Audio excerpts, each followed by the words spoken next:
Have you ever experienced something so unsettling, so completely beyond your comprehension, that it forced you to question everything you thought you knew about the world?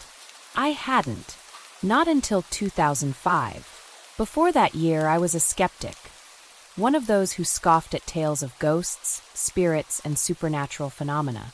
But that year, something happened that shattered my disbelief. It was supposed to be an ordinary visit with a friend, a simple appointment with a fortune teller.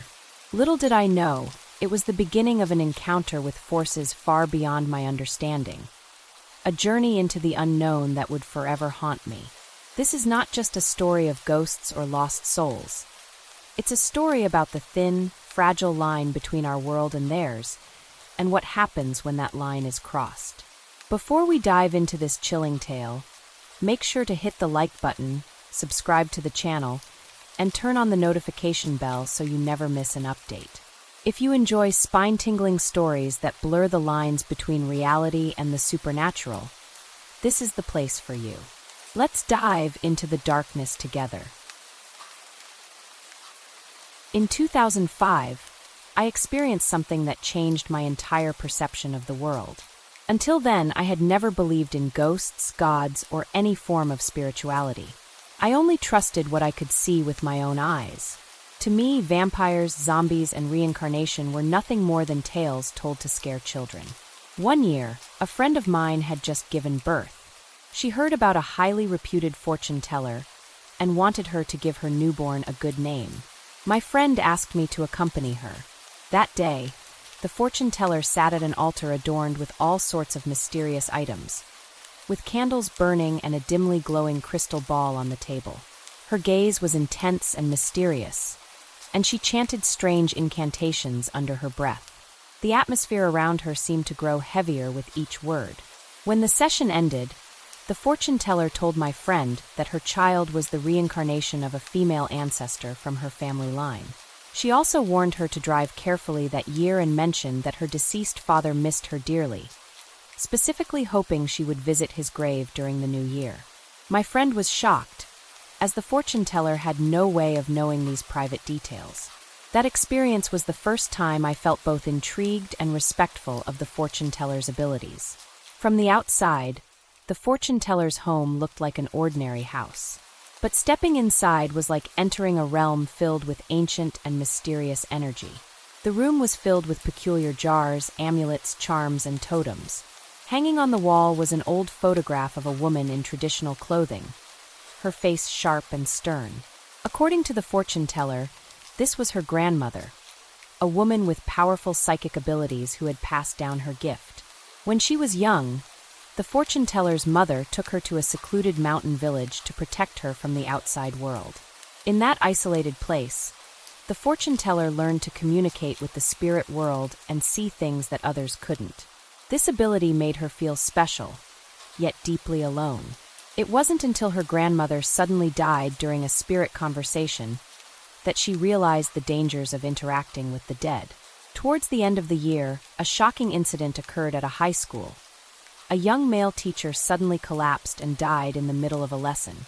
The school attributed it to overwork, but his wife refused to believe it. She recalled that in the days leading up to his death, he kept having the same nightmare. He was in his classroom when the door was violently kicked open, and several figures rushed in, holding him down and drowning him in water. The students around him stood still, wide-eyed, but no one moved to help. He struggled desperately, but the feeling of suffocation grew stronger, and each time he woke up drenched in sweat. The nightmares didn't just haunt his nights. They began creeping into his days. During class, he often felt an eerie chill in the room, even on sunny afternoons. The fear from his dreams began to bleed into reality. He would often feel the classroom ceiling pressing down, the walls closing in, and the air thinning. It was as if he was trapped back in that malevolent dream. He also began experiencing severe hallucinations. He frequently saw a pale-faced girl standing in the corner of the classroom, quietly sobbing as tears streamed down her cheeks, leaving wet streaks on the floor. But whenever he tried to approach, her figure would slowly dissolve into thin air, as if she had never been there. These hallucinations left him deeply anxious. He even began to doubt his own sanity. He confided in his wife about the terrifying dreams and visions, but she was helpless, unable to provide any relief. His condition worsened day by day until one quiet class, he collapsed and never woke up again. The teacher's wife couldn't accept her husband's sudden death. She believed there was more to the story. Through a friend, she contacted me, hoping I could take her to see the fortune teller and find the truth. When we arrived, the fortune teller's house was already crowded with people, all eager to meet the legendary psychic. Her reputation clearly preceded her. We waited a long time before being ushered into her inner sanctum. The room was thick with the smell of incense, and the flickering candlelight seemed on the verge of extinguishing at any moment. The fortune teller asked the teacher's wife to write down her husband's birth date and name before she began her ritual. She lit a black candle, allowing the wax to drip onto an ancient copper mirror, which immediately fogged over. For a moment, a blurry image appeared. A schoolgirl standing in a classroom, staring at us with an empty expression. The candle flames flickered violently, as if tugged by some unseen force. The fortune teller picked up a bowl of clear water and sprinkled in some mysterious powders that sizzled and frothed, releasing a pungent smell. She closed her eyes and drank the entire bowl in one gulp. Suddenly, the room was swallowed by shadows, and the candle flames turned an eerie shade of blue. The fortune teller's body began to tremble. Her eyes rolled back, and she muttered softly, as if conversing with an invisible presence. A deep, faint voice echoed in the room, seeming to come from everywhere and nowhere at once, or perhaps from within the fortune teller herself. "I've seen him, your husband. He's trapped in darkness, unable to find peace." The fortune teller's voice became shrill and piercing, and suddenly, the copper mirror reflected the face of the male teacher, contorted in fear and despair. The fortune teller described in detail how the teacher's soul was trapped in the underworld, struggling in an endless dark pool, repeatedly drowning and suffocating, reliving the terror of his death over and over. She explained that his death was not a simple heart failure. It was a deliberate act of vengeance by a vengeful spirit. The girl had been an introverted top student, setting impossibly high standards for herself. Coming from a modest family, her parents pinned all their hopes on her academic success, believing she could change their lives. But under the relentless pressure of exams, her mental state began to unravel, and she could no longer bear the weight of everyone's expectations. After failing a crucial mock exam, she jumped from the school rooftop. Although she survived, she suffered severe brain damage and was never the same. When she returned to school, her behavior became increasingly erratic. She would often stare blankly during class or burst into sudden fits of laughter. Her parents took her to countless psychologists, but nothing helped. She became an outcast among her peers, who whispered behind her back. Her condition worsened, and she was eventually sent to a mental institution, where she died from malnutrition and multiple organ failure. Even in death, her resentment lingered. She believed her parents, her teachers, and the school had all pressured her into a corner, and they were responsible for her demise. Her spirit, filled with unresolved anger, sought out a target for revenge. The male teacher, who had once been her homeroom teacher and placed high expectations on her, became the final straw that broke her. The fortune teller revealed that the recurring nightmares of drowning were not just dreams, but the spirit's way of tormenting him. The teacher had once visited the girl's grave, standing there silently and whispering an apology in his heart. To a vengeful spirit like hers, such an apology only served to stir her rage further, reinforcing her resolve to haunt him. To dissolve this lingering resentment, the fortune teller advised the teacher's wife to prepare protective amulets for all the students. These amulets would not only serve to ward off evil, but also represent the teacher's final act of protection over his students. She instructed her to engrave each amulet with the teacher's name, symbolizing his continued guardianship over them. To quell the spirit's wrath, the fortune teller suggested that the teacher's wife make an amulet for each student. These amulets were not just a tribute to the teacher, but also a means to shield the students from the vengeful ghost. The fortune teller explained that the amulets, given in the teacher's name, would serve as his final act of protection. The process of making these amulets was not simple. The fortune teller instructed her to use silver and carve ancient runes on the back, derived from medieval protective spells specifically designed to repel evil spirits. Each amulet had to undergo a night of incense ritual to become a true protective charm. Following the fortune teller's guidance, the teacher's wife spent weeks crafting the amulets. She carefully distributed them to each student, telling them it was a gift from their teacher. Some students felt a strange chill in their hands when they received the amulets, but also a comforting sense of calm. As the amulets were handed out, the shadows and whispers that had plagued the school seemed to vanish, as if driven away by an unseen force. During the process of distributing the amulets, the teacher's wife frequently spoke with the students.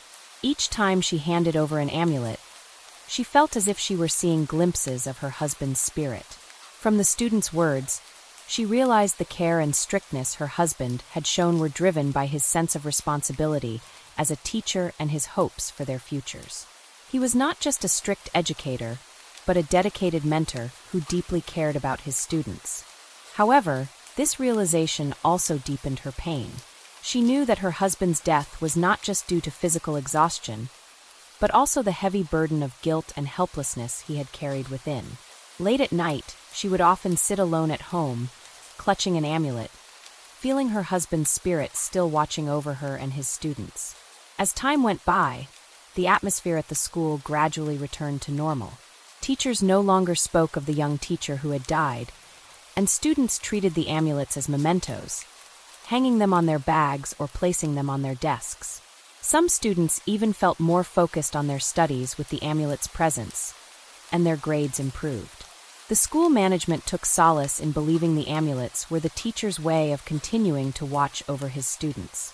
The fortune teller, in her final meeting with the teacher's wife, offered a parting piece of advice. These amulets are not just mementos of the past, they represent the continuation of a spirit. The teacher's soul finds peace in your remembrance, but you must keep moving forward, helping the students find their way into the future. She also reminded her that the power of the amulets was not infinite. It lay in the gratitude and remembrance of those who wore them. That emotional connection was the true force that warded off evil. Despite the protective power of the amulets, the vengeful spirit did not completely disappear. One night, the teacher's wife suddenly felt a chilling cold at home, as if something was watching her. She glanced outside and saw a blurry figure standing in the courtyard, hair flowing, eyes hollow and filled with despair. It was the girl, her resentment still palpable, seemingly seeking her unfinished revenge. Summoning her courage, the teacher's wife took out an amulet and stood by the window, silently praying. She spoke to the spirit, "You've made him pay. Now it's time to let go." The figure gradually faded into the darkness, and the cold in the room slowly dissipated. From that day on, the teacher's wife no longer sensed the presence of the vengeful spirit. She knew that while her husband's soul might not be fully at peace, the cycle of hurt had finally been broken. In the end, the teacher's wife returned to the home they once shared. Every night, she would light a candle on the bedroom windowsill, turning it into a quiet ritual. The flickering flame cast faint shadows of her husband's memory against the walls. She would sit silently on the edge of the bed, almost hearing his gentle sighs echo in the stillness. She knew that while life seemed to have returned to normal, her husband's spirit had not entirely departed. One night, she dreamed of him standing in the classroom, smiling gently at his students as his figure gradually faded, yet stubbornly remained near the lectern. She awoke with tears soaking her pillow. The next morning, the teacher's wife took an amulet to his grave. She gently placed it on the tombstone and whispered, "You've done enough, now it's time to rest." A light breeze swept by, and she felt as if she heard her husband softly saying goodbye. From then on, she would occasionally feel her husband's presence, not as a burden, but as a gentle companion. She knew that, no matter what, his spirit would always remain with his students, a part of their lives. In the final moment, The teacher's wife took the last amulet to her husband's grave. She placed it gently on the stone and whispered, "You've done all you could, now it's time to rest." A gentle breeze blew, and she swore she could hear his soft reply. Even though everything seemed to have returned to peace, the teacher's wife knew his guardianship never truly ceased.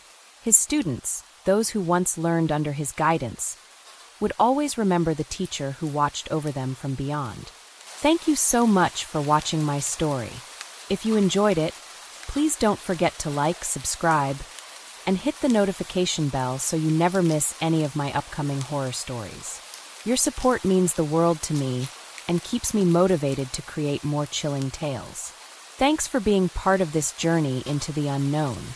I look forward to seeing you in the next story.